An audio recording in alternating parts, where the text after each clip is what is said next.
I love drawing happy things, like trees, and flowers, and people holding hands.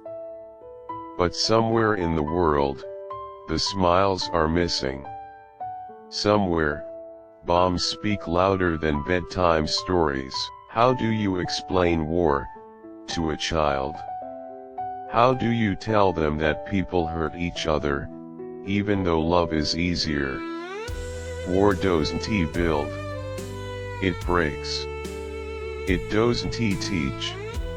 It steals childhoods, homes, and futures. We want toys, not tanks. We want hugs, not hate.